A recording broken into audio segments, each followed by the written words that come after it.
सरकार अपने पक्ष को ठीक प्रकार से रखने में पूर्णतः असफल हुई है। इस खबर के प्रायोजक हैं भूषण ज्वेलर्स, लोअर बाजार, सोलन, हिमाचल प्रदेश। सरकार अपने पक्ष को ठीक प्रकार से रखने में पूर्णतः असफल हुई है। इस सरकार की बातें करना मुझे लगता है कि अब उनको बंद करना चाहिए। 2 साल का कार्यकाल हो गया। यहाँ तो हिमाचल प्रदेश में आपकी सरकार में हिमाचल भवन जैसे जो हमारे बहुत सम्मान के जो जगह है, जो प्रॉपर्टीज़ हैं, वो नीलाम हो रही है, वो अटैच कर दी गई। इससे बड़ा दुर्भाग्य कोई हो नहीं सकता है। मैं समझता हूँ कि उनको सोचना चाहिए 2 साल पुरानी बातों को छोड़ करके वर्तमान में वो 2 सालों में क्या कर पाए हैं। हिमाचल नीलाम होने की स्थिति में हो गया है, हिमाचल गिरवी होने की स्थिति में हो गया है। ये स्थिति हिमाचल प्रदेश में वर्तमान कांग्रेस पार्टी की सरकार की हुई है। सरकार ने हाइडल सेक्टर तो पूरी तरह से तबाह किया, और हाइडल सेक्टर नहीं, मैं कह रहा हूं कि हिमाचल प्रदेश ही तबाह हुआ है। बहुत बड़ा जरिया हिमाचल प्रदेश में आय का हाइडल सेक्टर है, जहां पूरे देश भर में 45,000 मेगावाट जनरेट होती है हाइडल सेक्टर में, उसमें 11,000 मेगावाट कंट्रीब्यूशन हिमाचल प्रदेश का है।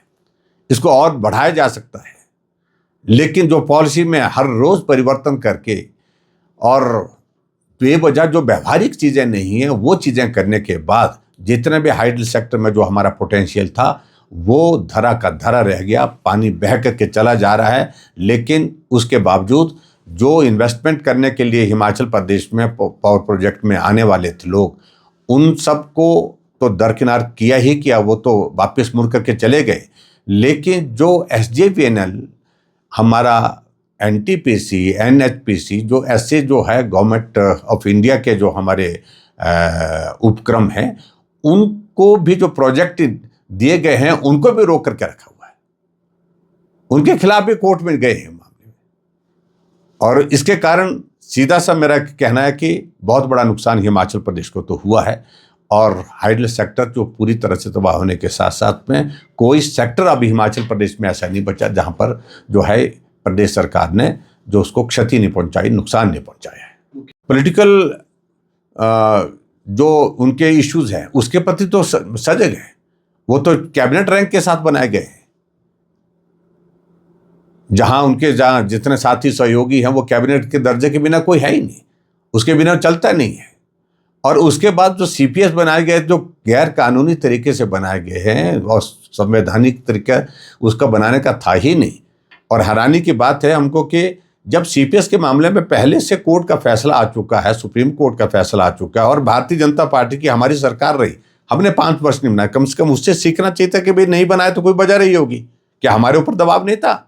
पॉलिटिकल पुलिस का आग्रह था कि हमको CPS बनाया जाए, हमको सम्मान दिया जाए, गाड़ी दी जाए, होता है सारी बातों को लेकर के ऐसा आग्रह आता, लेकिन हमने कहा नहीं किया जा सकता, ये संवैधानिक दृष्टि से संभव नहीं है।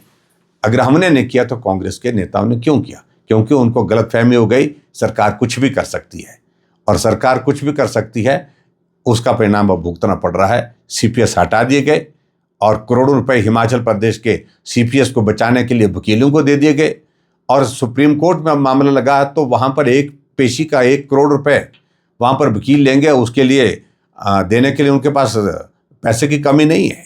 लेकिन हिमाचल प्रदेश में कर्मचारियों को सैलरी नहीं, पेंशन को पेंशन नहीं, आउटसोर्स कर्मचारियों को नौकरी से निकाल दिया, और आउटसोर्स के मामले में भी हाई कोर्ट का फैसला आया कि आप नहीं कर सकते हैं। तो इस सारी चीज़ को लेकर के सरकार की फजीहत लगातार होती जा रही है हिमाचल प्रदेश में, और सरकार गंभीरता में अभी तक भी इन सारी चीज़ों की, इन घटनाओं के बावजूद भी नहीं आ पा रही है। मुझे लगता है कि हिमाचल के इतिहास में ये पहला ऐसा अवसर आया कि जो बहुत महत्वपूर्ण और प्रेस्टिजियस हमारी प्रॉपर्टीज़ हैं उनको नीलाम होने की नौबत आई है। ये सरकार की नाकामयाबी है, सरकार की नालायकी है। 70 वकीलों की फौज खड़ी की है, यहाँ पर एडवोकेट जनरल से लेकर के एडिशनल डेप्टी, लेकिन उसके बावजूद सरकार को वो डिफेंड करने की स्थिति में नहीं है, क्योंकि हाजिरी लगाते हैं लेकिन कभी भी वो जाकर के वहाँ पर गंभीरता से सरकार के पक्ष को रखने की जो बात आती है उसमें वो सफल नहीं हो पाते। और हिमाचल प्रदेश में ये स्थिति बन गई है कि फजीहत के बाद लगातार फजीहत होती जा रही है, लगातार ये फजीहत का क्रम होता जा रहा है। कुछ फैसले ऐसे लिए जिसके कारण जगनसाई पूरे देश भर में हुई, और उसके अलावा जब ये कोर्ट का फैसला आया 13 जनवरी 2023 का फैसला, 64 करोड़ रुपए जो अपफ्रंट प्रीमियम को देने की बात उस कंपनी के लिए कही गई थी जहां सरकार को, आज वो पैसा लगभग 150 करोड़ के करीब पहुंचने वाला है। और सबसे बड़ी पीड़ा का विषय है कि हिमाचल प्रदेशियों का अगर कोई पहचान अगर दिल्ली में है वो हिमाचल भवन है, जो मंडी हाउस में स्थित है। कोई भी हिमाचल वासी वहां जाता है, गर्व के साथ जाता है, अपना परिवार घर समझ करके जाता है, और वहां उसी को ही अगर नीलाम कर दिया तो इससे बड़ा दुर्भाग्य और कोई हो नहीं सकता है।